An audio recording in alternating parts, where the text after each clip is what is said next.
Hare Krishna. Jai Radha Madhava Kunja Bihari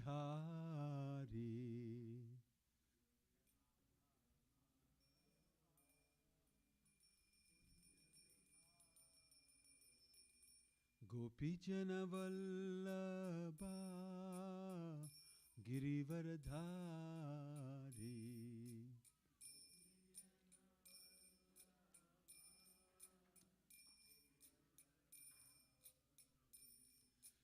Gopi Jana Vallabha Girivaradhari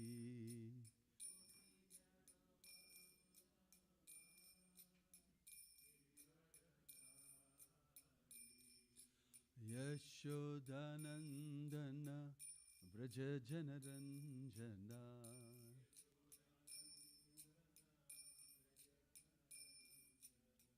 Yashodanandana Vraja Janaranjana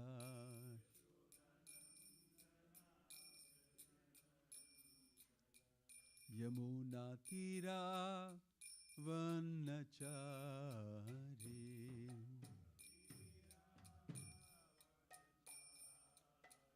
Yamuna Tira Vanachari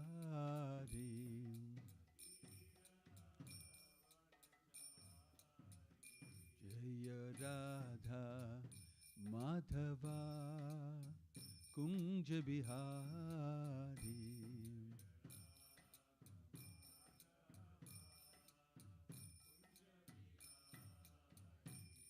Jaya Radha Madhava Radha Madhava Radhe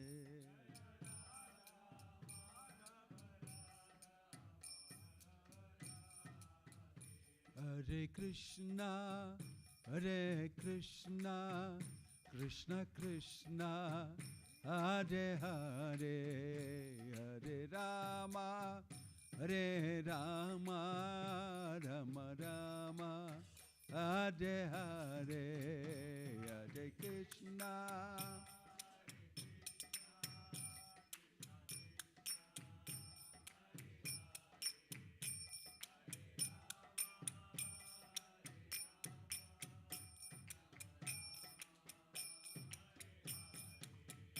Hare Krishna Hare Krishna Krishna Krishna Hare Hare Hare Rama Hare Rama Rama Rama Hare Hare Hare Krishna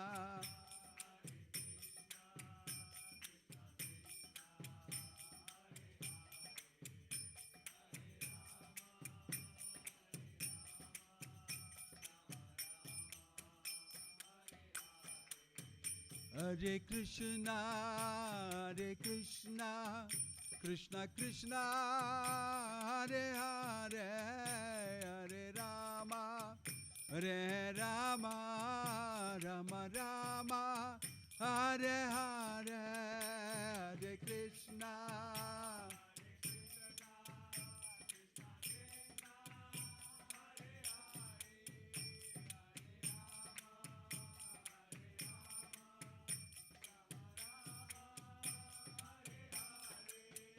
Hare Krishna, Hare Krishna, Krishna Krishna, Hare Hare, Hare Rama, Hare Rama, Rama Rama, Hare Hare, Hare Krishna. Hare Krishna, Hare Krishna, Krishna Krishna, Hare Hare, Hare Rama, Hare Rama, Rama Rama, Hare Hare, Hare Krishna, Hare Krishna, Krishna Krishna, Hare Hare, Hare Rama, Hare Rama.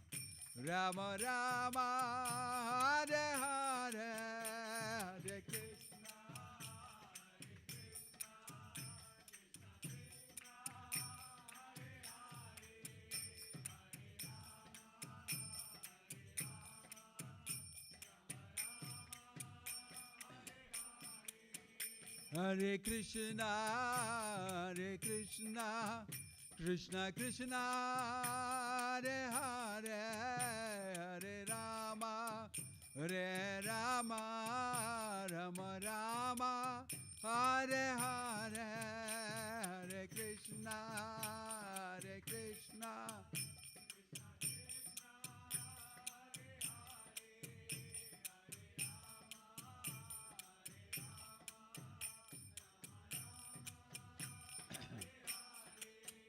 Hare Krishna, Hare Krishna, Krishna Krishna, Hare Hare, Hare Rama, Hare Rama, Rama Rama, Hare Hare, Hare Krishna, Hare Krishna, Krishna Krishna, Hare Hare, Hare Rama, Hare Rama, Rama Rama, Hare Hare, Hare Krishna, Krishna Krishna, Hare Hare, Hare Rama, Rama Rama, Hare Hare, Hare Krishna, Krishna.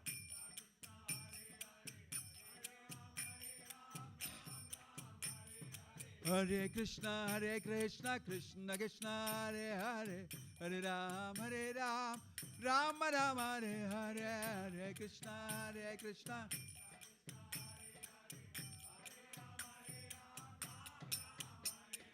Hare Krishna, Krishna Krishna, Hare Hare, Hare Rama, Rama Rama, Hare Hare.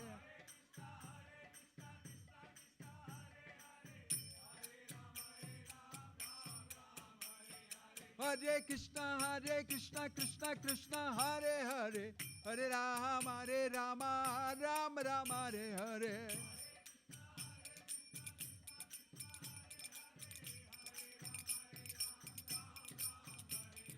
Govinda Jai Jai, Gopala Jai Jai. Govinda Jai Jai, Gopala Jai Jai. Radha Ramana Hari, Govinda Jai Jai. Radha Ramana Hari, Govinda Jai Jai. Hare Krishna, Krishna Krishna, Hare Hare, Hare Ram, Ram Ram, Hare Hare. Hari Bolo. Hare Krishna, Krishna Krishna, Hare Hare, Hare Rama, Ram Ram, Hare Hare.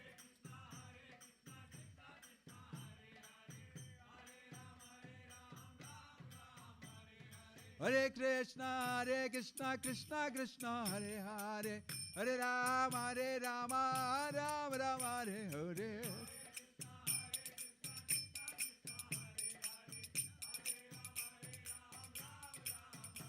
Olo Nitai Gauranga, Nitai Gauranga. Nitai Gauranga. Jaya Sachinandana, Jaya Sachinandana. Jai Sachinandana Gaura Hare. O Patita Pavana Gaura Hare. Gaura, Gaura, Gaura Hare. Jai Sachinandana Gaura Hare. Hare Krishna, Krishna Krishna, Hare Hare, Hare Rama, Ram Ram, Hare Hare.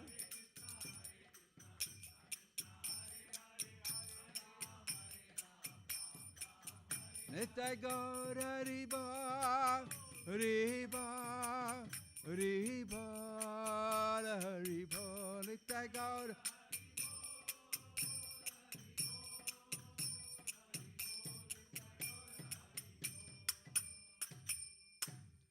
Jayom Vishnupad Paramahansa Privajagacharya Shtottara Sata Sri Srimad His Divine Grace Abhay Charanara Vinda Bhakti Vedanta Swami Srila Prabhupada Ki ISKCON Founder Acharya Srila Prabhupada Ki Ananta Koti Vaishnava Vrinda Ki Prem Se Kaho Si Krishna Chaitanya Prabhu Nityananda Shri Advaita Gadadhar Shivasadi Gauru Bhakta Vrinda Ki Namacharya Srila Haridas Thakur Ki Srila Prabhupada Ki Prabhupada Nuga Ki Samaveta Bhakta Vrinda Ki Nittai Gur Premanande. All glories to assembled devotees, all glories to assembled devotees, all glories to assembled devotees, all glories, all glories, all glories to Shri Shri Guru and Guranga, all glories to Srila Prabhupada. Om Jnana Timirandhasya Jnananjana Shalakaya Chakshurun Militam Yena Tasmai Shri Gurave Namaha Sri Chaitanya Manobhishtam Stapitam Yena Bhutale Swayam Rupakada Mahyam Dadati Swapadantikam Vandeham Shri Guruho Shri Yuta Padakamalam Sri Gurum Vaishnavamscha Sri Rupam Sagrajatam Sahagana Raghunathan Vitam Tang Sajivam Sadvaitam Savadutam Parijana Sagitam Krishna Chaitanya Devam Sri Radha Krishna Padan Sahagana Lalita Shri Vishakan Vitamscha Namahom Vishnu Padaya Krishna Preshtaya Bhutale Srimate Bhakti Vedanta Swami Niti Namine Namaste Saraswate Deve Gauravani Pracharine Nirvisesha Shunyavadi Paschatya Deshatarine Jaya Sri Krishna Chaitanya Prabhu Nityananda Shri Advaita Gadadhara Shivasadi Gaura Bhakta Vrinda Hare Krishna Krishna Krishna Hare Hare Hare Rama Rama Rama Hare Hare. Hare Krishna. Happy to be here in ISKCON of Seattle. This is, I think, my second visit here. Thank you for coming on this weekday. Today is also a very important day. It's Guru Purnima. And it is also the disappearance day of Sanatana Goswami. So I've been asked to speak to you on these topics. Very profound and very deep significance. Especially Sanatana Goswami's amazing play, his role, and also today being Guru Purnima. I remember once I was in Vrindavan not knowing that it is Guru Purnima. And I chose to go. I said that today it will be a nice day to go for Govardhan Parikrama. There will not be many people. That was the first time, long back. It was so packed with people. And what happened? What's special about today? I thought it's Guru Purnima. I said, that's why. I said, why? And they told me it's Sanatana Goswami's disappearance day. And so many people from all over Delhi and everywhere else had come with families and huge cars to do Dandavat Parikrama. I was so surprised. And they said, they all remember Sanatana Goswami, who continuously did Parikrama every day. And he had that so many Vaishnavas he will pay obeisances to every day. He would do Parikrama of Govardhan without fail. And he would do so many amazing austerities. So much so that Govardhana personified himself. Krishna came and told him, you have become very old now. It's not necessary to do Parikrama. You don't have to do Parikrama. So Sanatana insisted that, no, don't stop me. I am a sadhaka. I have to do my sadhana to achieve love of God. And he insisted that he will do, although he was very old. And it's mentioned the Lord, his footprint he imprinted on a rock, small rock. And he said, you just go around this. You get the benefit of Govardhan Parikrama. It's the same. Even today, you can see that footprint of the Lord, which Sanatana Goswami was asked to use to accomplish the benefit of doing a Govardhan Parikrama. If you go to Radha Damodar Mandir, they give you darshan of the lotus feet. Many of you would have done, and many people go around Radha Damodar Mandir, the Parikrama, and hope to achieve the same purpose. Such was the purity, the sadhana, and the desire of Sanatana Goswami. We can speak a lot about Sanatana Goswami, and some of you must have definitely heard the story.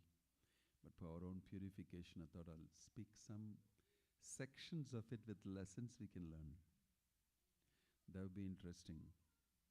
A valid exercise to do on a Tirubhav Mahotsava of Sanatana Goswami. So, Sanatana Goswami and Rupa Goswami, Jiva Goswami, Gopal Bhatta Goswami, Raghunath Das Goswami, and Raghunath Bhatta Goswami, the Shad Goswamis of Vrindavan, very famous. And they have a very, very prominent place in our parampara. The first generation of Lord Chaitanya's devotees. We are in which generation? We are in which generation of devotees? The first generation is Chaitanya Mahaprabhu, and he is instructing the Goswamis and Sarvabhauma Bhattacharya and hearing from Haridas Thakur and all of them. That's considered to be the first generation. So we are talking about the first generation, the Goswamis. The second generation is Jiva Goswami giving instructions to the great devotees Shyamananda Pandit, Srinivas Acharya, Shyamananda Pandit, Srivas Acharya, and Narottam Das Thakur and all of them. That's like the second generation of powerful devotees who carried on the preaching and in the parampara. Then after that, there was a big lull for about 250 years. And then there was Bhakti Vinoda Thakur, who revived Chaitanya Mahaprabhu's teachings. And then successively there was Bhakti Siddhanta Saraswati Thakur and Bhakti Vedanta Swami Srila Prabhupada Ki Jai. There was a third generation. They played a sterling role in preserving the teachings of Chaitanya Mahaprabhu, in communicating and propagating it, recording it. And these were all amazing services they did. Jiva Goswami, he did an amazing amount of things. He became the guru of everybody after the disappearance of Sanatana Goswami and Rupa Goswami. He was a nephew of them. And in this way, he played a key role as a bridge between the next generation, Shyamananda Pandit, Narottam Das Thakur. He preserved the writings of the Goswamis. Those days, writings does not mean it's available like a library and there are so many copies all over the place. There's one copy written on the Pamarai leaf, and it was being preserved by him. Jiva Goswami got a grant from Akbar to start a library in Vrindavan. That's amazing. He was such a diplomat and he was so good in his relationships with. He knew how it should be preserved, what all he should do. And he wrote the Satsandarbhas and works, and is considered in our Gaudiya Vaishnava society one of the greatest of scholars.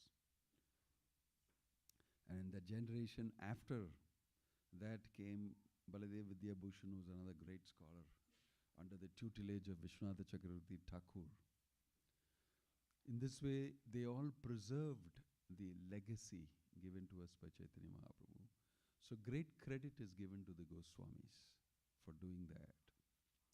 So since today's disappearance day, I'll particularly look upon Sanatana Goswami's life and learn a few lessons from that. See, Sanatana Goswami and Rupa Goswami, they were Brahmin, Gauda Saraswat Brahmin community from South India. GSB. In South India, we call them GSB. Gauda Saraswat Brahmins. Very devout from the Karnataka side and other places. They are settled in different places. Even now, their Acharya recently, Sudhindra Tirtha Swami, and then his son has taken over now. And there was some sort of a difference and there was a split. But they are known to be very devout. They established a lot of temples in South even today. They maintained, even in Kerala, in Goa, in all these places they are settled. So he belonged to that community, and then they found their way up somehow right up to Bangladesh and Bengal side and everywhere. And from Kumaradeva came many descendants, and this way they were brothers. And they were very Brahminical, very intelligent, very learned, highly cultured, and exceptionally good.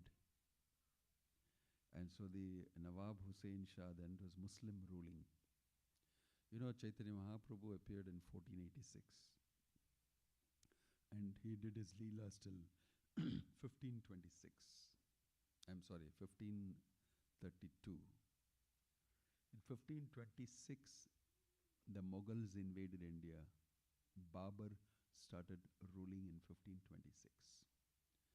For 8 years, 1534, I think Chaitanya Mahaprabhu left after 48 years, from 1486 to 48 years.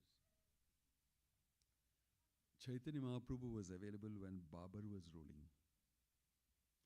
King Babur was ruling. He is the founder of the Mughal race. Before him was Taimur the Lame and all that, Persians and Turks and everything. So the Mughal rule started with the Babur. When Babur started in 1526, Chaitanya Mahaprabhu was here.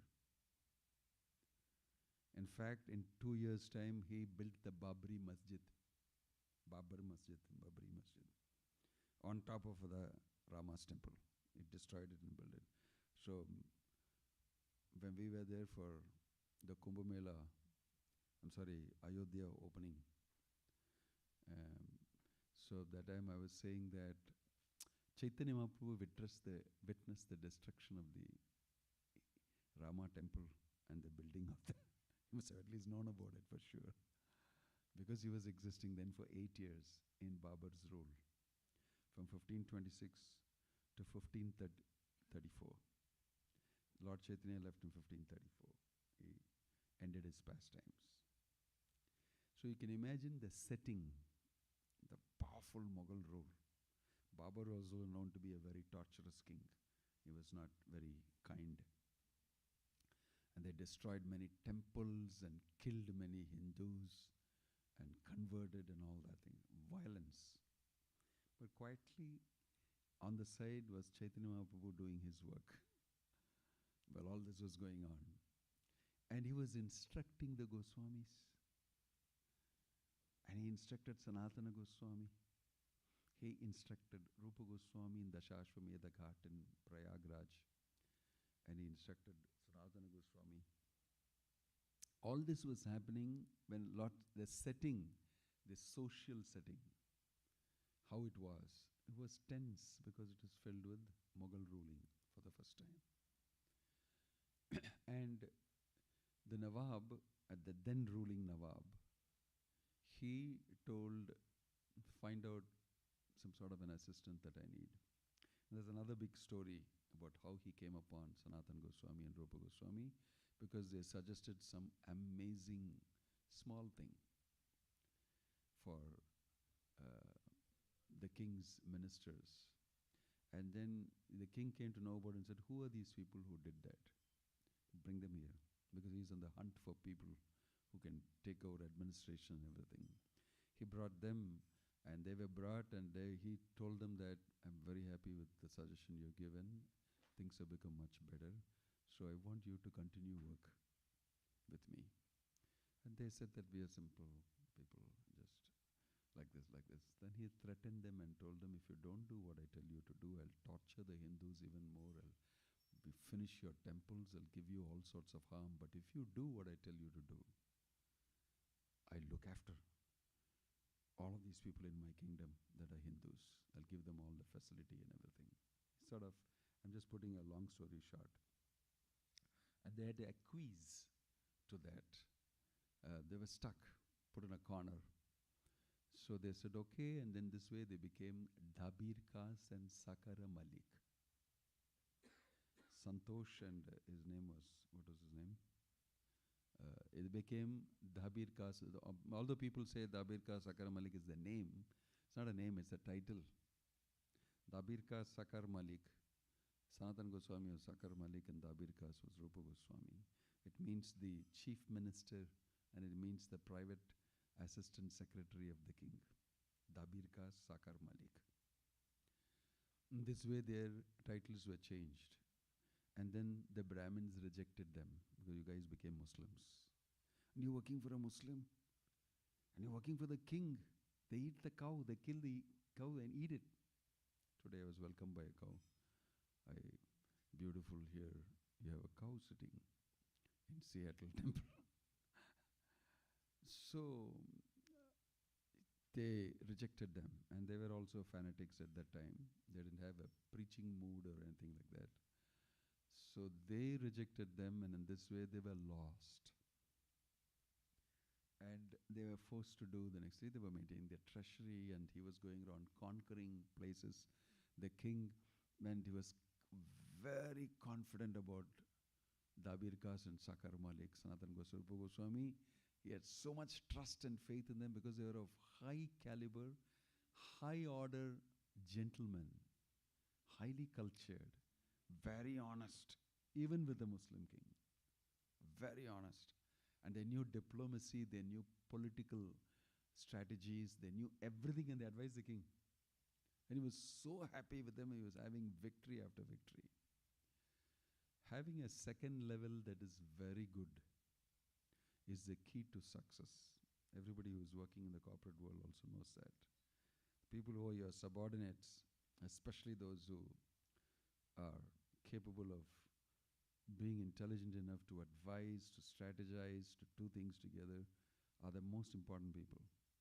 So Dabir Kas and Sakar Malik, Sanatan Goswami, Rupa Goswami were the right hand, the left hand of the Nawab. But it so happened that they were devotees also. And they were free to do anything and everything, so they were settled in Ramakeli. Have anybody visited Ramakeli? Yeah. You will see there that he gave them so much facilities. They had put Vrindavan together. They had Radha Kund, Shyam Kund, beautiful temple, everything. They were complete devotees.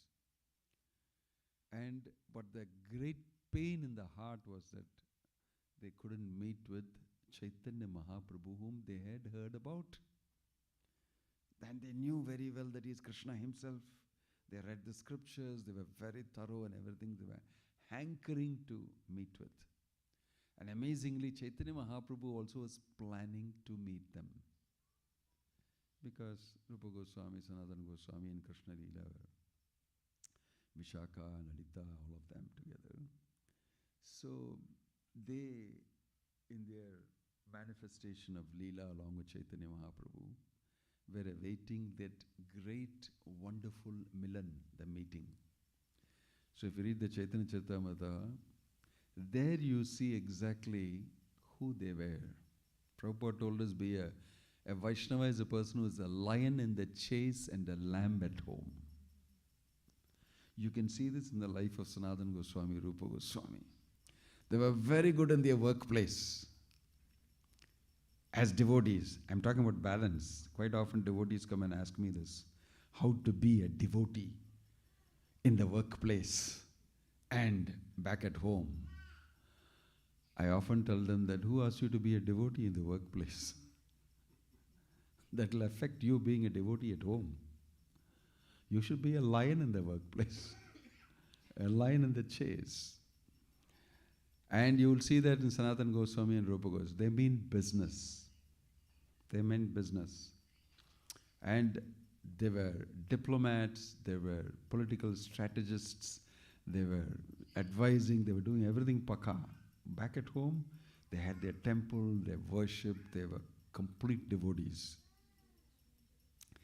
So, when Chaitanya Mahaprabhu came to Ramkeli, cutting it short, when Lord Chaitanya came to Ramkeli with a secret desire to meet with Rupa Goswami, Sanatana Goswami, there is a beautiful event described. Even today, if you go there, you'll see a huge statue of Chaitanya Mahaprabhu in Ramkeli and the place where he met them. It's mentioned in Chaitanya Charitamrita that they fell down and they took the straw on the street and put it on their teeth, between their teeth. And they crawled on the floor crying. And they quoted shlokas and they expressed their heart as being very, very low and fallen. Purisha eva vijbhujam. We are lower than worms in stool.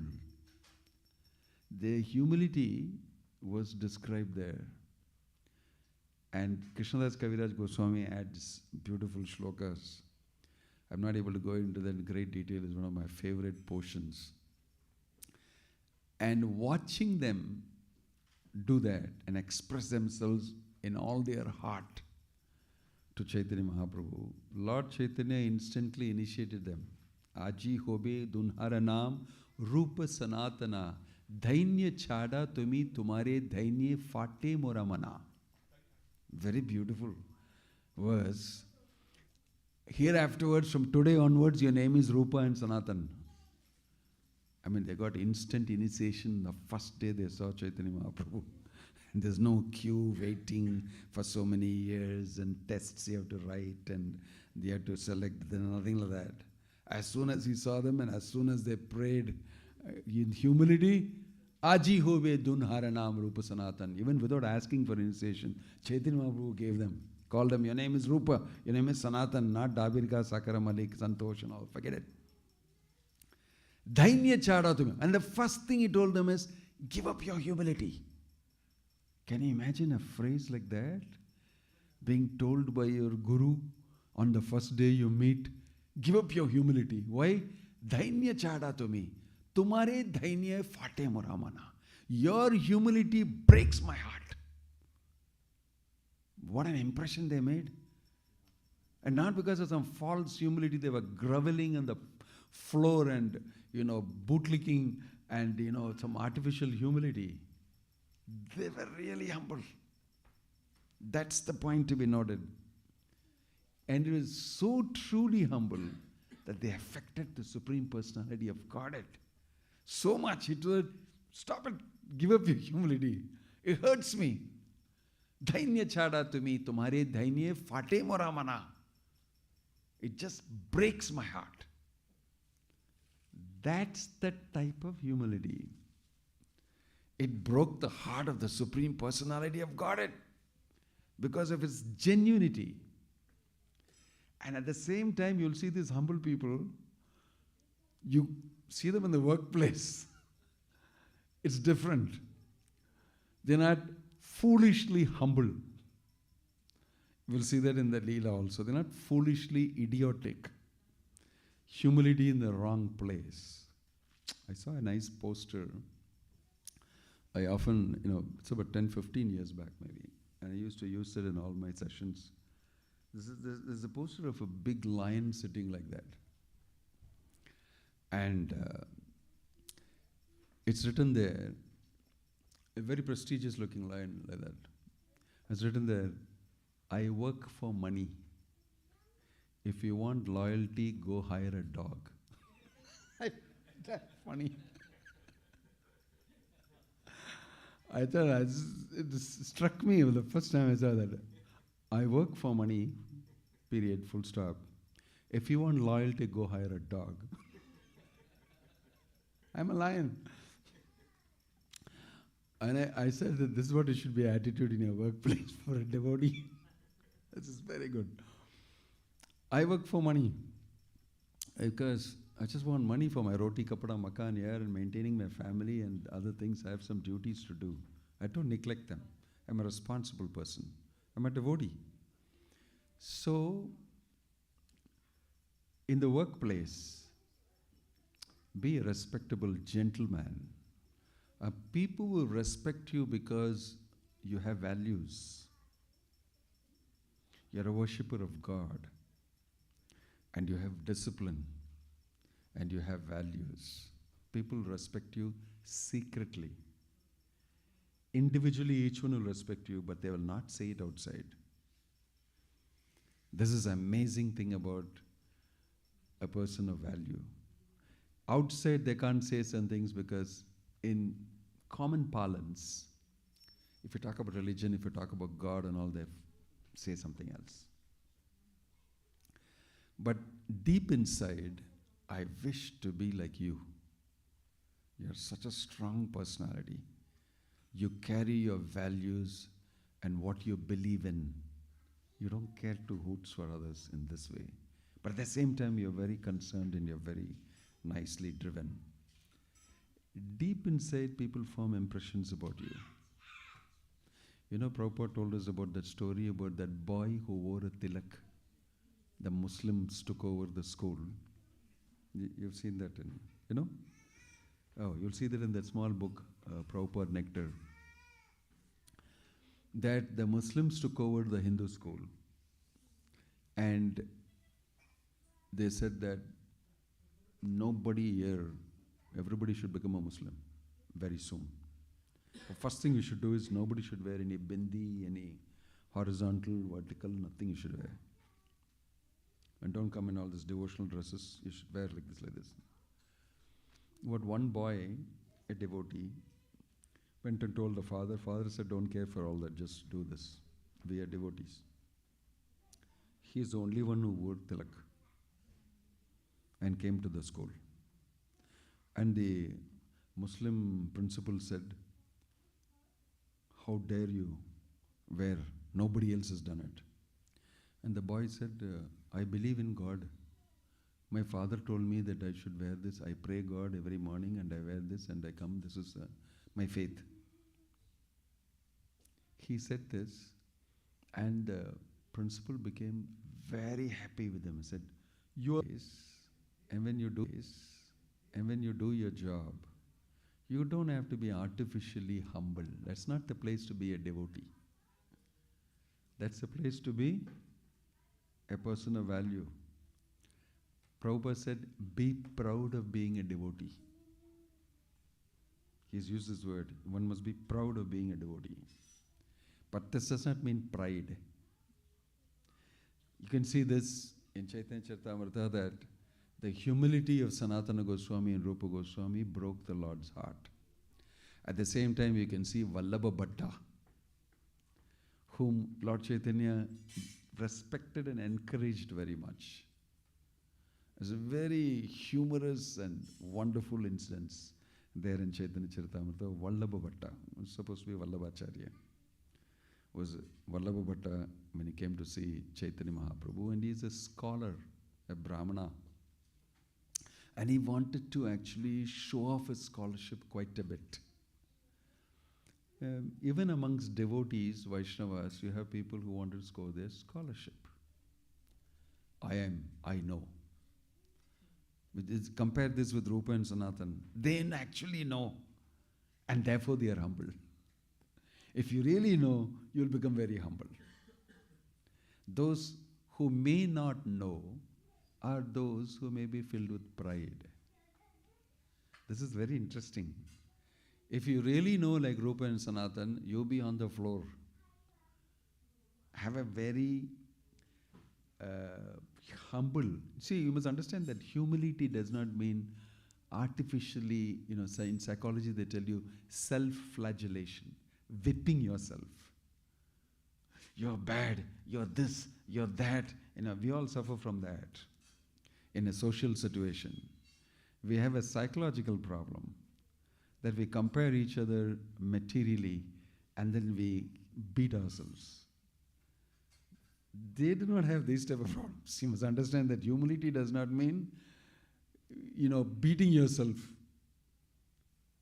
on your subtle body and making you feel very low, making yourself very low. That's not the meaning of humility. Humility is in comparison to the Supreme Lord, in comparison to bhakti which is supposed to be there in you. You're feeling low. I'm inadequate in my devotion to the Lord. I'm a very poor servant. That's the humility. Humility is not out of material comparisons. Humility is always born out of feeling, I am not good enough in my japa. I am not sincere in my devotional service. I am not a servant as Krishna has mentioned that I should be. These are good feelings. They are very conducive for progress in spiritual life.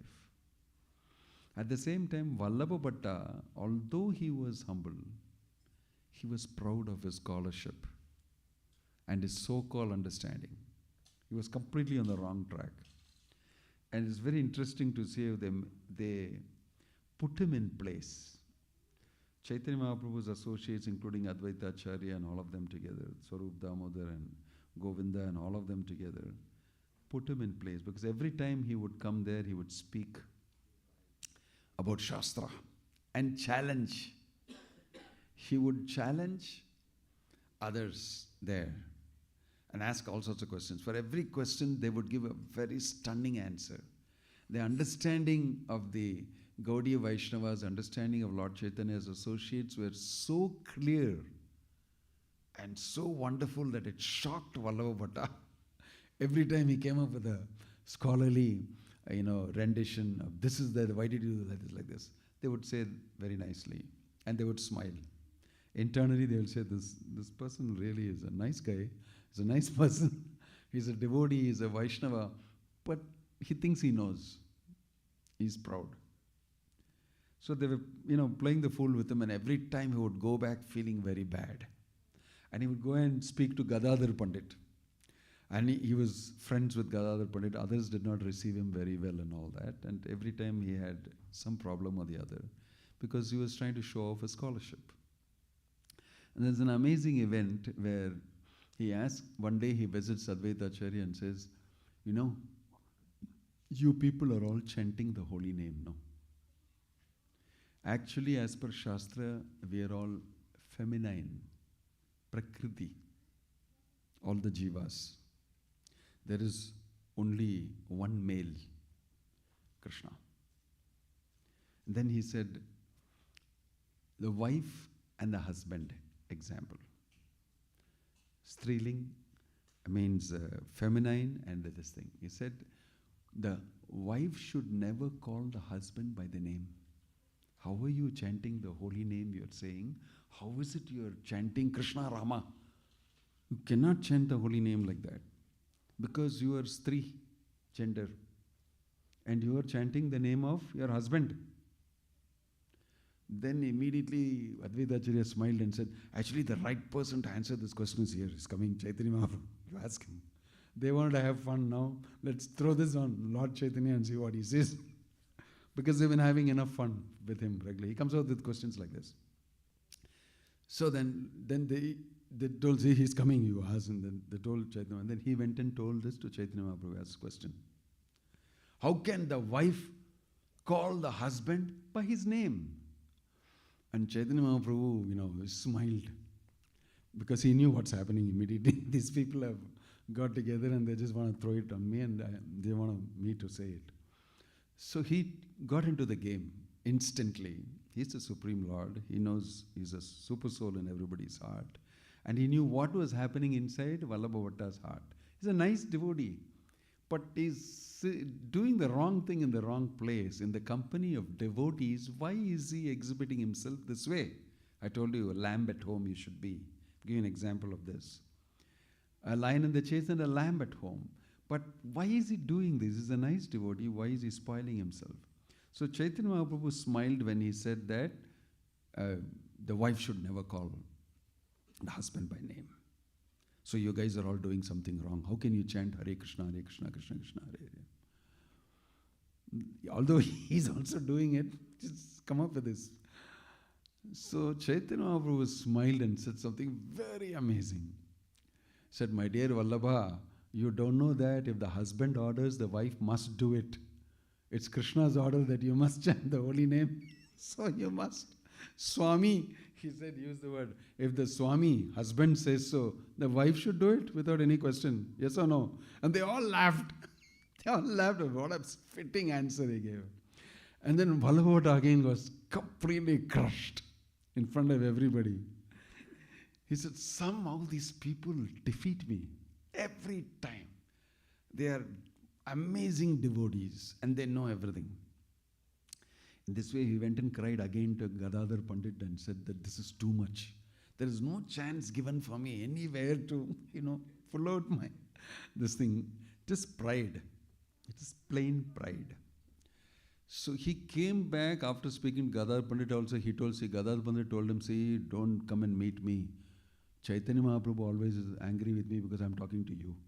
And you're going around saying all these things, and this is a frank thing. But he said, I don't have anybody else to talk to. You're the only one who's talking. He's pouring his heart out. Why are people saying this about me? And Gadadhar Pandit didn't want to tell him, you're proud, yaar.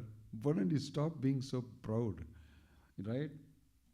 So he did not know what to do. He went. Next day, I'm going to try again. I have been writing commentary on Bhagavat. So he went boldly to Chaitanya Mahaprabhu. He didn't learn. He didn't learn fast enough. And Chaitanya Mahaprabhu was very patient with him. Very patient with him. So he went again to Lord Chaitanya and said, I have written a commentary on the Srimad Bhagavatam. You must hear it.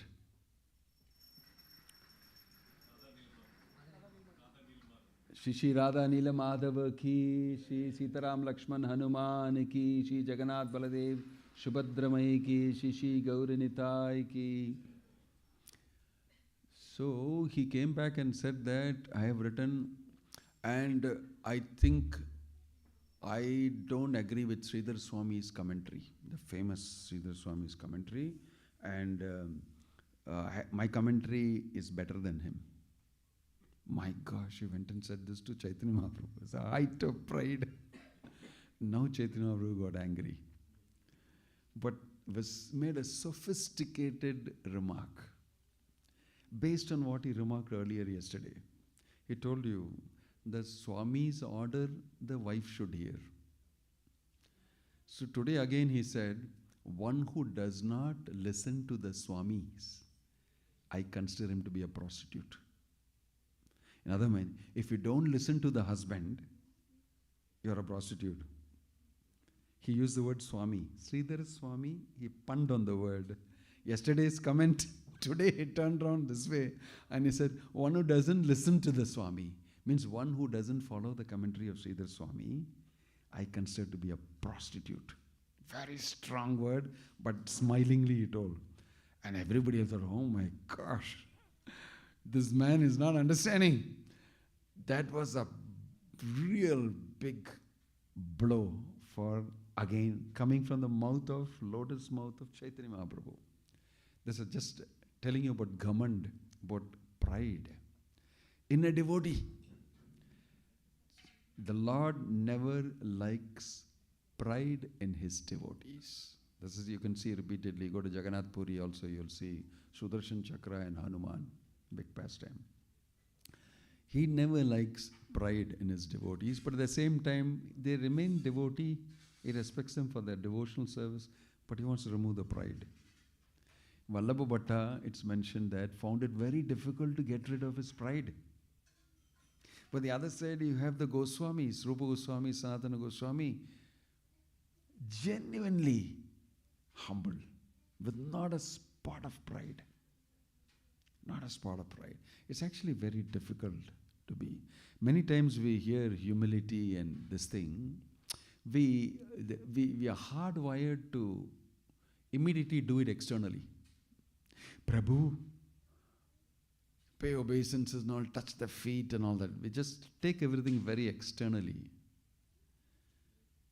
I call that being humbly proud.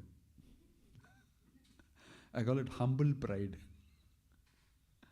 You instantly, you're hardwired to imitate humility. As soon as the first thing people do is to imitate, it takes long time to follow. To follow instructions, Anukaran, Anusharan, Prabhupada explained. The first default thing that the conditioned soul does is to immediately create the external structure and put the imitation through. Humility doesn't come like that by wearing a tilak and a saffron cloth or dhoti this way and putting all the tilak and everything. I feel like a devotee.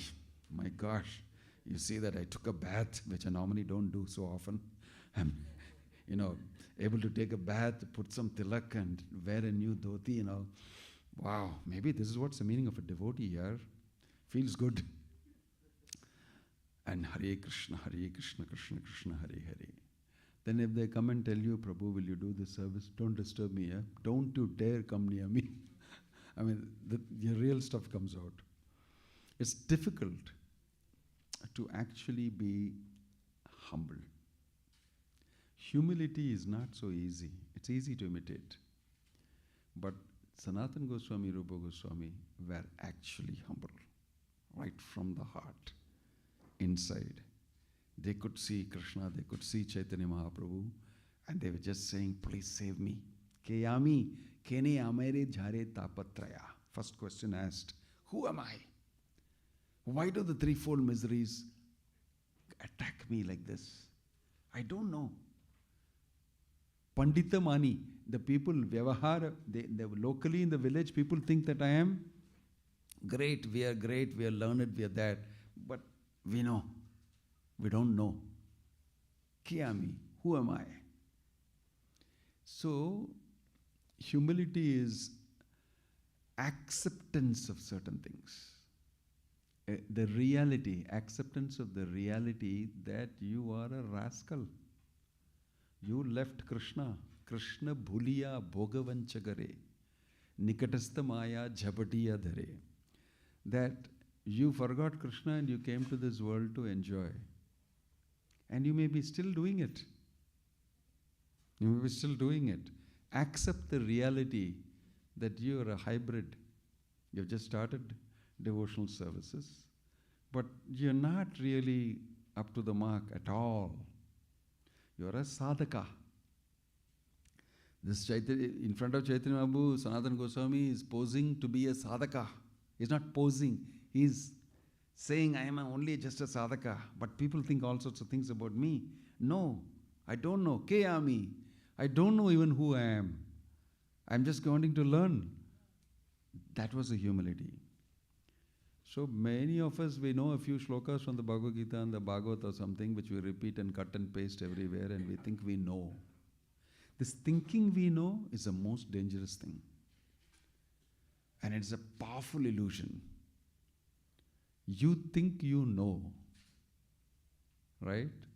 But you should really be in the company of devotees to be told that you don't know. Especially in the company of pure devotees. To be told that you don't know. You see, a very moving instance in Prabhupada's initial days in America, in 66, 67 somewhere, Michael Grant, Mukunda Goswami. Now Mukunda Goswami, then Michael Grant, one of the first, followers of Prabhupada. Prabhupada taught him Mridanga sitting next to him. You'll see that in his book. He has written a beautiful book. He thought Prabhupada is an old man, he would have gone, but Prabhupada sat in front of him for an hour together, teaching him Mridanga. He's a musician. Very patient, 70-year-old man, 70 plus, sitting and teaching this, some hippie sort of a guy, Mridanga in somewhere, God-forsaken place. There, somehow Michael Grant, he gets this feeling for this old man and he gets a bond with him. Then he says that, why don't I arrange a program for you? I know all these music guys and arrange a big program. So he arranged this first music gathering together. And he got Prabhupada to speak. You can read the details in the Leelamrita. And Prabhupada was very happy to get this first opening for him in a public place. And they were all wild guys, musicians on, all high on drugs. And Allen Ginsberg was there and all that happened. And Prabhupada opened up and spoke and led Kirtan, had Allen Ginsberg lead the Kirtan and took over from him and led the Kirtan. And people could see that this Swami is powerful. Allen Ginsberg is sitting next to him on the floor. And he led the Kirtan also very nicely, and they all followed. Prabhupada had a strategy. He made Allen Ginsberg lead the Kirtan first so that everybody will follow him. He's very famous. And then he took it from him and he sang. He spoke about the holy name, everything. And Prabhupada very successfully walked out feeling great. Wow, it's happening. It's opened. The next day, somebody came rushing, a reporter, to Prabhupada's place, somewhere in a funny loft, he's staying somewhere. To him, while he was walking up the stairs, holding the balustrade, he came running to him and said that, "Are you not the Guru? Are you not the Guru?" Means, "Are you not the Guru of Allen Ginsberg? Because I saw you yesterday in this thing, I want to report. Are you not the Guru?" And here is Prabhupada turning around to him. Somebody, he's a reporter, some very wild-looking guy, youngster, wanting to write a report or something. "Are you not the Guru of Allen Ginsberg?" Type of thing. Prabhupada patiently turns around on the staircase, looks at him and says, "I am not anyone's Guru. I am everyone's servant." And then he looks down. "It is so difficult to be a servant." He's murmuring to himself. And Michael Grant is standing next to him and said, "My gosh, what's he saying?" He was amazed at the humility of Prabhupada. Prabhupada is reflecting, mumbling to himself, "It's so difficult to be a servant." He's telling this to whom? To a reporter. And what does he know about this tattva of being a servant, being humble and all that? Prabhupada is saying, "I am no one's Guru." This is a declaration by Prabhupada. "I am no one's Guru. I am everybody's servant." This is the founder Acharya of the International Society for Krishna Consciousness before he has taken off in a very big way. So humble. That is why Krishna used him as an instrument to spread Krishna consciousness. It's not so easy to be preaching if you're not humble. How will Krishna use you as an instrument? And this is Prabhupada, right from inside. This is his pulse. If you're really humble, Krishna will tend to use you. Because you're humble, you can be used the way Krishna wants. That is the statement you will see Prabhupada has written in the Jaladuta. "I'm a puppet. You can make me dance as you want me to dance. My Lord, I'm just offering myself to you." These are all very deep, very high level of devotion. Not everybody can do it, really speaking. Not everybody can do it. Bhakti Vedanta Swami Prabhupada met with and spoke to Rupa Goswami. We are talking about Sanatana Goswami, Rupa Goswami. So it's relevant to say this. Met with and spoke to Rupa Goswami in Radha Damodar Mandir. You will see a nice painting of this, full of tejas and light. Rupa Goswami speaking to Prabhupada, sitting on the desk with his writings and everything, and speaking to Rupa Goswami. The devotees visited Vrindavan and all that from here, and they came back to Prabhupada and said, "You met with Rupa Goswami." Prabhupada did not deny it. He said, "That is an open secret," and changed the topic. He didn't say no. He's a person who was in talking terms with Rupa Goswami. He's not just some ordinary guru. And you can see that in practice, just like Rupa Goswami and Sanatana Goswami, he's telling this reporter, "I am no one's guru, I am everybody's servant. I've come to serve all of you in America. I'm your servant." To think like this is the meaning of a genuine, humble person. That we should understand.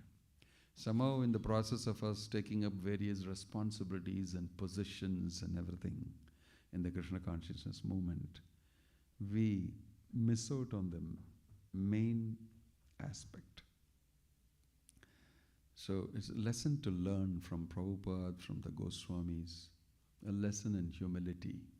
How to actually be humble. It is not easy. It's easy to imitate. But it definitely means a lot of maturity is required in Krishna consciousness.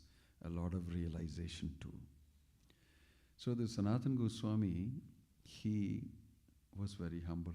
The other side of him is he knew the purpose of life. He knew what his role was, what he's supposed to do. And he was determined to do it. Come hell or high water, I am going to do it. Why? It's Chaitanya Mahaprabhu's order. It's just like Prabhupada. I'm going to do that. I'm just going to take the Jaladuta and just go. I must at least attempt. I must make an attempt. Otherwise, what's the use of me being a disciple of Bhaktisiddhanta Sri Thakur? And nobody is doing it. They've all not understood. It will become useless if somebody doesn't attempt it. I must attempt it. So at 70 years old, he attempted it. And he said, very nicely, he said, it so happened that it became successful. He was so humble.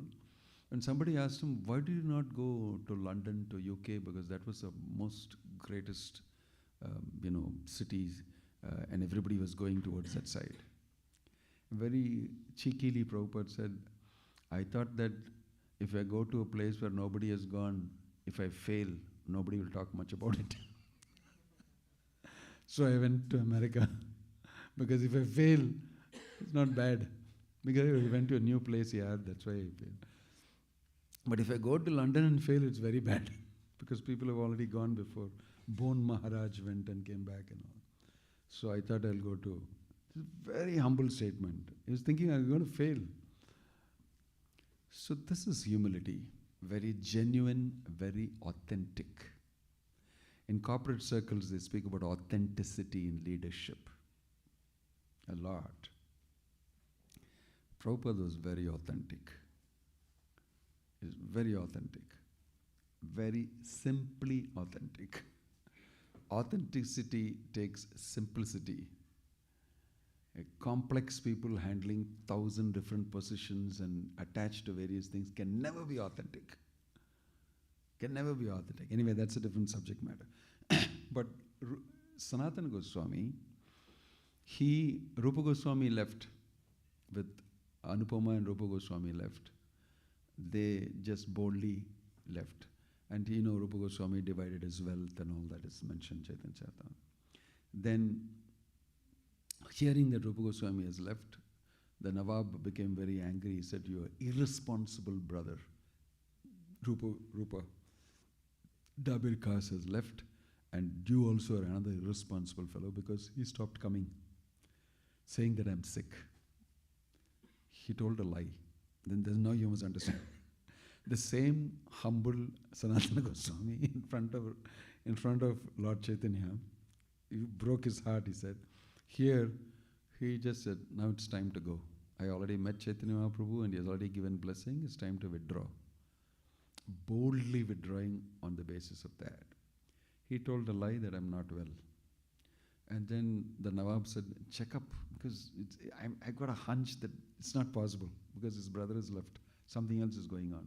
So he sent his minister there and he found out that it's a huge ashram inside his house.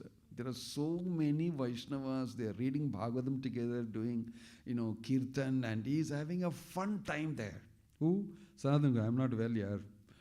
Paid leave, sick leave. He's on, but he's not sick.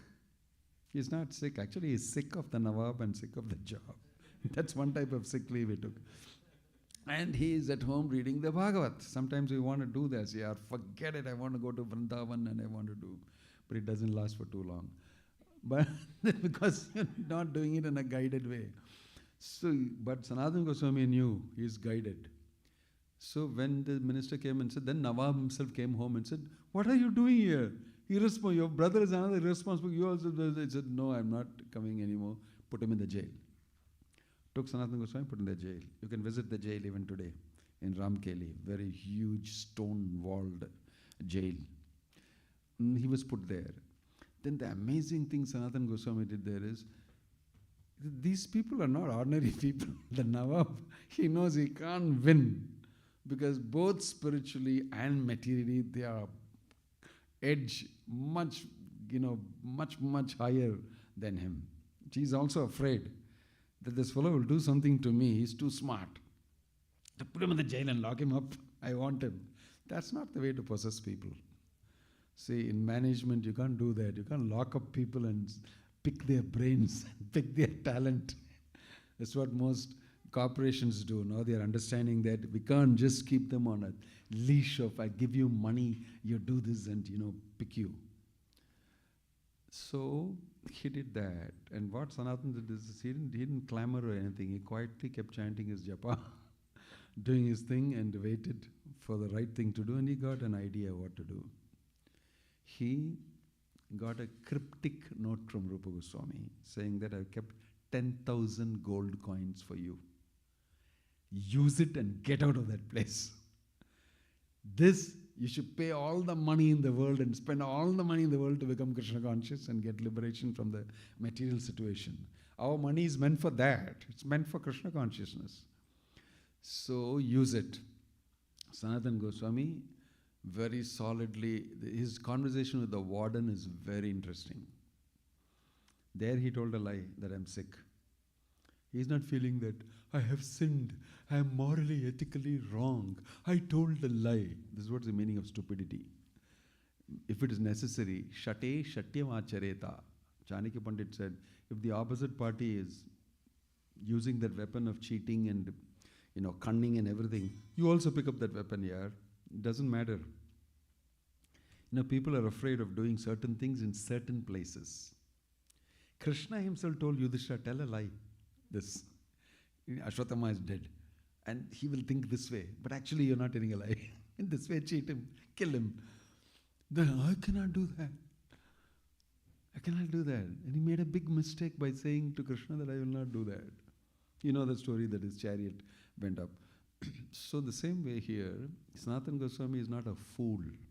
He's a very intelligent devotee. Devotees, because they are humble, it doesn't mean that they are fools. You can see this in Sanatana Goswami. He told the warden, he's a mullah with some, great Muslim faith. He told him, see, previously I've helped you so much when I was minister. Because you're my subordinate previously. I could have done anything to you. But I helped you in many occasions in this thing and all that. So now I want that help back. Sama Beda Dana Danta type of step by step. And he said, now it's become very clear. He thought in his mind, now it's become, you're a Hindu, I am a Muslim. And my Nawab has put you in the prison, so I cannot do anything.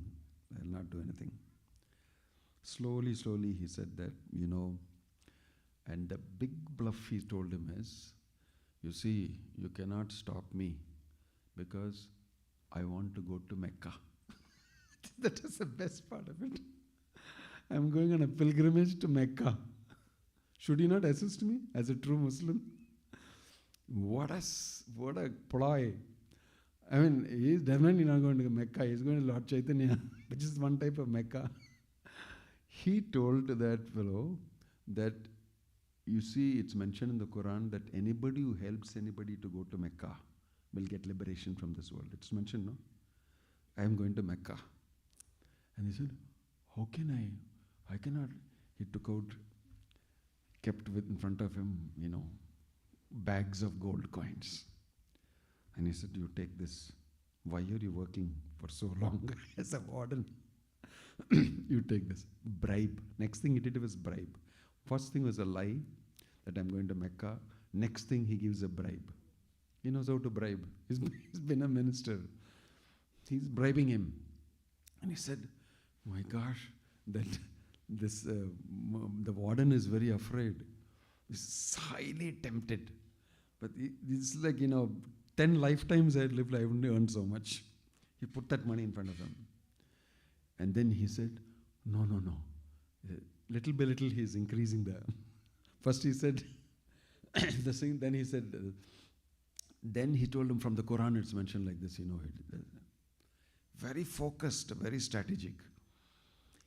Then he told him, he found him hesitating. He took another pack of gold coins and put in front of him. It seems he gave 7,000 gold coins. Out of the 10,000 he gave, 7,000 in 3 installments to one by one. There's a great statesman called Hugh Walpole. I was told this by a lawyer. I was fighting the case for ISKCON and the Supreme Court and High Court and everything. This Bangalore case at once upon a time. And I got stuck. I shouldn't say this publicly. I hope I'm not being recorded. I got stuck in a court contempt case on me, and they was trying to get me behind the bars, the opposite party. And I ran to a lawyer and everything. And because I had written that so-and-so has bribed and got judgment or something. And that was taken and made a big show of, and there's a contempt of court filed, and I was supposed to be jailed. But when I went with this problem to a lawyer, he said, you see, you should know how to talk. he told me. And I said, is it not true that this, we had a very calm time. He said, some people are very straight, and some judges are very straightforward, and they are not corrupt and all that. He quoted a saying by Hugh Walpole. He said, remember this quote, every man has his price. Full stop. I learned a lesson that day from him. He said, every man has his price. And he looked at me as was saying, you too. He's almost saying that you too. We are lawyers, I know also what all happens. He looked at me like that and he raised his eyebrows. I had a stunning realization that day. Every man has his price. The Sanatana Goswami knew this fellow will fall. I just have to know what is his price. Just raising it one by one. Right? He fell at the right time. Then he said, what will I tell them if they catch me? That was the last one. He said, just tell them you help me to go into the Ganges to pass stool and clean myself. And I jumped inside and fell down. That's all you have to tell. I'll tell you, nothing will happen to you. He fell. And Sanatana Goswami escaped. But this dialogue stunned me. I said, do devotees do these type of things? They bribe, they tell a lie, they say, I'm going to Mecca, and they quote the Quran, and they escape from the situation. Do they? Or do we have the license to say all these things and do all these things to our dependents, to our family members, to our parents, to the society, and everybody, and get away with so-called being Krishna conscious? These are important things to decide. It's not always that you can do it and you can map this conversation of Sanatana Goswami and take some principles from that and utilize it uppishly. It requires intelligence to use these things so that it doesn't spoil your Krishna consciousness. And most of the time people don't have it as sadhakas. They need the help of somebody. And that help also, people will say, I don't want to be the person teaching you how to tell a lie. I will be known like that by you. I won't tell it. So a lot of the time you need to take a good, cultured, measured understanding to do some of these type of things. And if you're not capable of doing it, don't do it. Simply don't do it to be on the safe side. Follow the beaten track. So Sanatana Goswami did this. And he was so shrewd and sharp. Another thing is political strategy and bribe, everything he knows to do. This is the same Sanatana Goswami who fell at the feet of Chaitanya Mahaprabhu saying, I am, and Lord said, you are very humble. Then you see him giving up all his wealth, everything, and going with his assistant Ishan. crossing, escaped. He's crossing, and he had to rest in an inn, in a place, resting place. And that fellow knows that you got money. But Sanatana Goswami is not carrying any money with him. His assistant Ishan is carrying 8 gold coins. You see the sharp shrewdness of Sanatana Goswami. These are not ordinary people. Although they are so humble, they're not. They're very expert in their material life. He comes there and he just looks at that innkeeper, the way he is looking and behaving. Just by the look of that innkeeper, he immediately understood. He turned to Ishan and said, "Did you bring any money?" He just turned to him and asked, "Did you bring any money?" And then Ishan, "I bought 7 gold coins," he told. He told a lie. He bought actually 8. Ishan is telling a lie. Immediately, it seems Sanatan made out he has bought 8, he's telling 7. That also he made out. He said, "Give the money to me." Took the 7 gold coins and gave it to the innkeeper. And the innkeeper smiled like this, immediately at the sharpness of Sanatana Goswami, and said, "It's good that you gave this to me. I was planning to kill you to take this. You gave this to me. Don't worry, you're safe." He said, "I just want some help from you. I want somebody to assist me to get across the forest." He said, "Don't worry, I'll give you an assistant. You sleep peacefully today. I'm not going to do anything to you." How did Sanatana Goswami make out? How did he make out? Just give all the money to this fellow, you're safe. If only 8 gold coins. I just bribed this guy with 7,000 gold coins. Why should I, for 8 gold coins, kill myself? Give it to him. Which means that the responsibility of protecting me is on him, which is a far greater security than holding the 8 gold coins with you. So practical and so sharp. Just by looking at the innkeeper, he made out this fellow is going to do something to me. I have some possession which he's looking at. I don't have it. My servant has got it. And then in the morning, he gave an assistant go. He told Ishan, "You've got 1 gold coin, no? Take that and go back." Ishan was also surprised. "How do you know I got 1 gold coin?" It's not mystic power. It's actually intelligence. It's intelligence, sharpness. And he took that and he left, and Sanatana Goswami was free of any wealth. He happily crossed the forest. Any dacoit can come, anybody can come and do anything. I have nothing with me. It's the safest, most secure position is to not have anything with you. He went through the forest. But he collected one possession, which is not attractive to the dacoits. His nephew saw him there, Shrikant, on the way. And he said, "Mama, what are you doing here? What happened?" Because he's so famous and he's this. Then he told him some of the story and everything. And he said, "How will you go through the forest? Here, take my blanket." A new woolen blanket. A blue, new woolen blanket put around Sanatana Goswami. Sanatana Goswami said, "Okay, good for the journey." He took it. It's nice, fluffy, new one, warm. He took it and he went across. But very interesting is he walked and walked and walked and reached Varanasi. And Lord Chaitanya is staying in Chandrasekhar Acharya's house.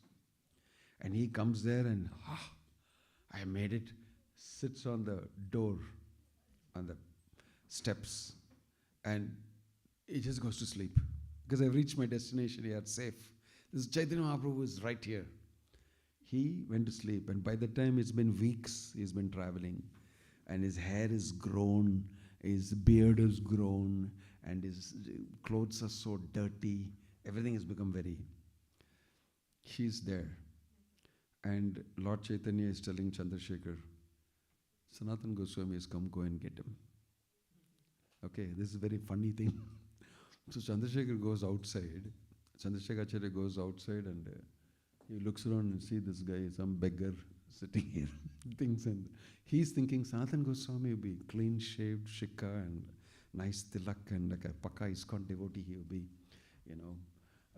he's looking for somebody like that. He didn't find anybody. He said, came back and told Lord Chaitanya that there's nobody there. I'm sorry, there is no Sanatana Goswami there. Told him, there's no Sanatana Goswami there. So Chaitanya Mahaprabhu looked at him and said, is there anybody there? He said, there's one Daravesh, one hippie type of a guy sitting with hair. Bring him only, he's only. He's Sanatana Goswami. It went to him and told him, please come. Are you Sanatana Goswami? Please come. He didn't even bother because he thought he's a beggar. He came and said, and Chaitanya Mahaprabhu immediately embraced him. And watching the Chandrasekhar Acharya, oh my gosh, I did not recognize Sanatana Goswami. But many times we don't recognize devotees because we look for something external. How good is he in talking? How many shlokas did he quote? How much money did he collect? How many books did he distribute? How big does he look? How smart does he look? How charming is he? How charismatic is he? Wow, I want him to be my guru. But who would choose Darabesh like Sanatana Goswami as guru if you look at externals? And look at the internals that we have been hearing of Sanatana Goswami. So, a powerful lesson taught by Chaitanya Mahaprabhu to Chandrasekhar and to all of us. Devotee is recognized by his devotional service, rendered humbly with an attitude for pleasing Guru and Krishna. And this is what Prabhupada did throughout his life. He took a very deadly assignment on himself, which he knew cannot be done by me, but can be done by Krishna through me. And that's what he acted as, an instrument. So some interesting lessons we can learn from the Goswamis. We can go on and on. Time is 9 o'clock. I'm excited about being able to speak about Sanatana Goswami on this day. And they are such sweet pastimes and such deep lessons. I'll stop here. Om Tat Sat, Srila Prabhupada ki, Sanatana Goswami ki, Sat Goswami Vrinda ki, Nittai Gur Premanande. Any comment or question? If you want to extend. I'm surprised it's 9 o'clock and it's bright sky. The night is still young. You have any comment to make or yeah, go ahead.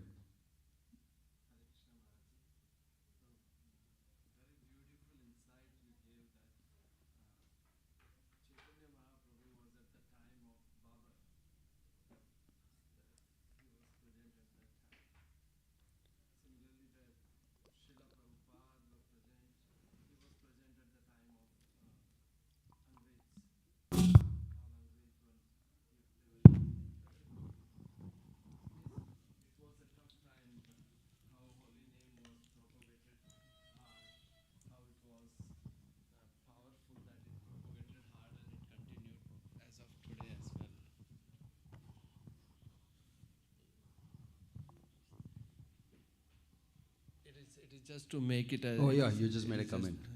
Yeah. Yeah, thank you. Yeah, this is interesting parallel that you're stating.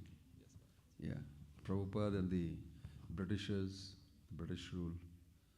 And interesting thing is Bhaktisiddhanta Saraswati Thakur and the British rule. That's exactly what you're saying. Bhaktisiddhanta Saraswati Thakur was contemporary of all these people, Vivekananda, Bankim Chandra Chatterjee, Rajaram Mohan Roy. In history book you would have heard, if you have studied in India, Rajaram Mohan, a guy with a hat like this, who fought the Sati, this thing, and worked with the British to stop widows, immolating themselves in the funeral pyre of the husband. And he's the great founder of modern Hinduism and all that. But Bhaktisiddhanta Thakur was never influenced by any of them. He was also the Bhadralok top elite educated people in the schools of the British and everything. Bhaktisiddhanta Thakur was super at writing English poems and commenting on Milton and Shakespeare, and the Britishers read it and said, wonderful. That's the type of son he had, Bhaktisiddhanta Thakur also. Highly educated and well-read and a great mathematician and astronomer and whatnot he was. Right? But he never fell into the same thinking like all this so-called great Western influenced so-called Brahmins. Rajaram Mohan Roy is a Brahmin by caste. And he is the one who wrote a letter to the Britishers saying, remove Sanskrit from the schools, teach us English. What will Sanskrit do? Teach us the science, teach us Pascal's law and Boyle's law and Ohm's law and Newton's law. And the science, teach us English. Remove Sanskrit. They used his letter and justified themselves in introducing and killing the entire education in India. But you will see on the side, contemporary with them is Bhaktisiddhanta Thakur. Never fell into any of these traps.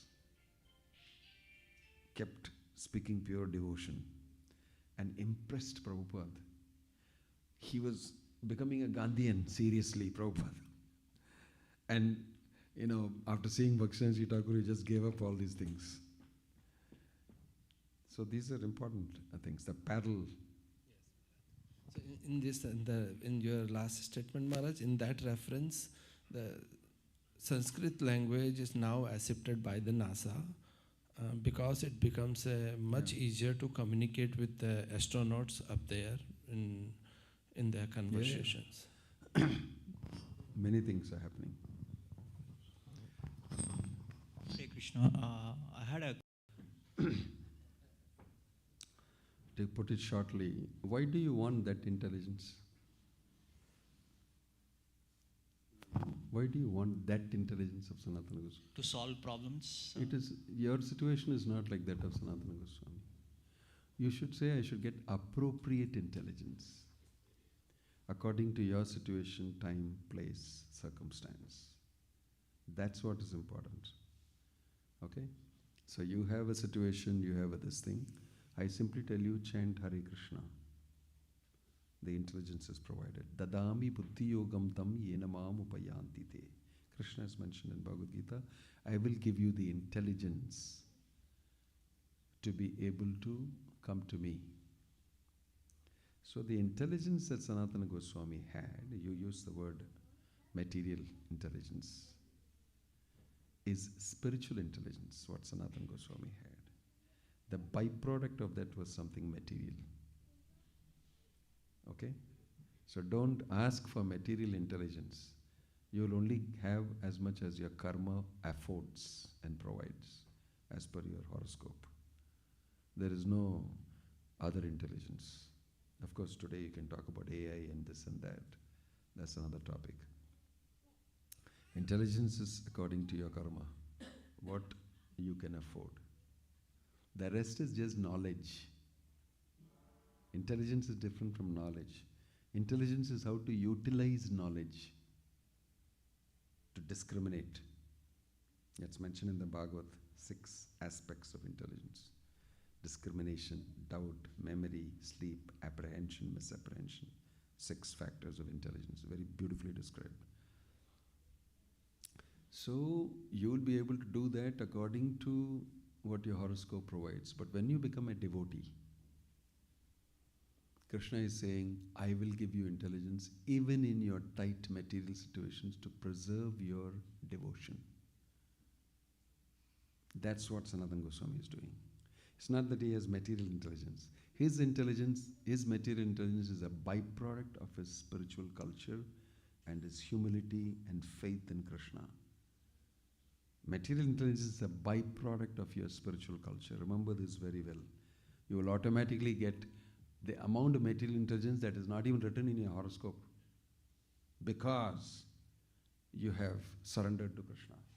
Why do you think Bhakti Vinoda Swami Prabhupada has established a worldwide society marketing the most difficult thing to market, the holy name of the Lord, in this atmosphere? He marketed that. He went all over the world and said, Krishna is the Supreme Personality of Godhead, chant His holy name. How did he market it? How did he market it? Because he got the material intelligence required because of his faith in the holy name, his faith in Krishna's instructions, his burning desire to preach this message to others and benefit others. All very pure intentions, which most people in this world don't have. So don't think that you will, I'm being very blunt and frank with you. Don't think that you can exploit Krishna's mercy for your material intelligence and your material success. It won't come like that. But it will come if you actually become a devotee of the Lord. He will give you the intelligence to cut through as a byproduct. It won't come directly to you. I am praying for intelligence. I've got a problem with my boss and my team leaders and my team this thing. I want to give them the punch on the nose. Give me the intelligence. It's not going to come to you. For that he'll say, look at your horoscope. You don't have it. Suffer it. Okay? That's how it works. You become a devotee, you will do amazing things in your material world and maybe even inside your job if Krishna so wills. I hope that's understood properly. Yeah. Okay? Anybody else? I'm now awake. I'm supposed to be sleeping now. But I beat the jet lag. See? This is what I'm saying. Yeah, I'll go back and sleep now. I'm changing. They told me don't sleep now. They have sleep it out in the night. I already did that yesterday. But thank you. Hari Bol, Hare Krishna, Srila Prabhupada ki jai. I've got a Lord Jagannath's toothbrush. Anyone want Lord Jagannath toothbrush blessings? I hope I have it here. Bye. Oops. Yes. Hare Krishna. We will extend a very warm welcome to His Holiness Bhakti Vinoda Swami Maharaj. So Maharaj is visiting us after 9 years. Maharaj was here in 2016, around summertime. So after 9 years, he's visiting. So most of you know about Maharaj, but just to give you a quick intro about Maharaj. Maharaj is a disciple of His Holiness Jayapatak Swami Maharaj. In terms of qualification, Maharaj is a chemical engineering graduate from NIT Trichy. He had a very colorful career, and he got inspired by the teachings of Srila Prabhupada and became a full-time monk. So he's been in ISKCON for over 35 years in various leadership positions. He's co-zonal secretary of South India. He's a project director for various ISKCON initiatives and developments. He serves as the deputy GBC, and he's also the outreach committee chair. Maharaj is a publisher, blogger, and teacher. Maharaj is expert in skillfully presenting the teachings to all kinds of audience, whether they are students, corporate folks, or devotees. As we saw today, how expertly Maharaj presented the lessons from 6 Goswamis. Maharaj has given over 250 Bhagavad Gita interactive workshops, more than 500 Srimad Bhagavatam capsules. And Maharaj is, so tomorrow, this topic will continue tomorrow, the life lessons from 6 Goswamis. So please do join us at the same time, 7:30 tomorrow. Maharaj just arrived directly from India yesterday, so he's still going through the jet lag, overcoming his tiredness. He still enthusiastically gave such a wonderful class. So thank you so much, Maharaj. Oh yes, and so tomorrow we have a class here in VCC where Maharaj will continue this life lessons from Goswamis. And Saturday, Maharaj will participate in the Derby Days Ratha Yatra. So in Redmond, Saturday.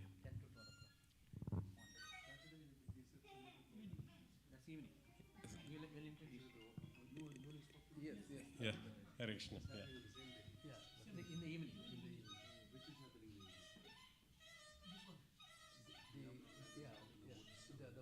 In the park. In the morning, 10 to 12. Morning, here. This is here. This is the Damodar. Your son is this one? Yes.